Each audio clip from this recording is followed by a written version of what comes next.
Hello guys! Welcome to my YouTube channel. Well, nakikita nyo ngayon LRT, wala lang. LRT lang yung footbridge sa may recto lang yung aking gustong ipakita. Okay. Ang topic natin ngayon ay regarding sa kung mahal ka ba ng, alam mo ba kung talagang mahal ka ng isang tao? No? Siyempre, mapapansin mo yun kung talagang mahal ka ng tao, di ba? Magkakaroon siya ng effort na makausap ka kahit sila ay busy, katulad ng mga yan na trabaho. Siyempre, kung mahal ka niya, like ang maalala, first thing in the morning, i-text ka muna niya or chat ka ng good morning o kamusta ka na, di ba? So, dun pa lang sa pagising sa umaga, naalala ka niya, ibig sabihin talagang may puwang na ikaw sa puso niya. Diba? Mabababae, mapalalaki man sa buhay o mga kamag-anak mo. Siyempre, kung talagang mahal ka, maalala ka, and then lagi kang nasa isip, no? Or, for example, dadalawin ka nila kung saan ka man naroon.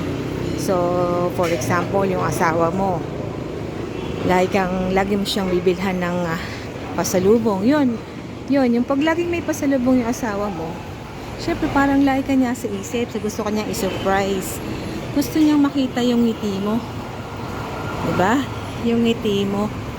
So, mapapasaya ka niya. So, dun pa lang sa pagbigay niya ng pasalubong sa'yo o nag-iipon man siya ng mga ireregalo niya sa'yo sa birthday mo, sa namang okasyon, kahit nga wala okasyon niyaya kang kumain, dun palang mararamdaman mo na talagang gusto kanyang makita at makasama, di ba?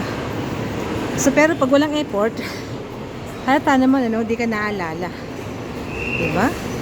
Kahit malang simpleng bigyan ka lang ng chocolate, kung nagkita kayo, o tawagan ka niya, kahit na napaka-busy niya, kung talagang mahal ka ng tao, talagang magkakaroon siya ng oras sa'yo.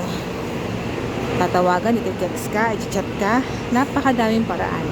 Kaya nga sabi nila, kung gusto, may paraan. Kung ayaw, maraming dahilan. So, tama yun, di ba guys? Na? So, yan, no? Kahit na busy ka, no? Kunyari, bago ka pumasok, pwede ka namang mag-chat muna sa kanya o kaya tumawag. So, yan, ha? Sabihin lang natin ang tips. Alamin mo kung mahal ka ba talaga ng syota mo, ng asawa mo, o ng sino man na kaibigan mo. Okay, that's for now. Thank you for watching.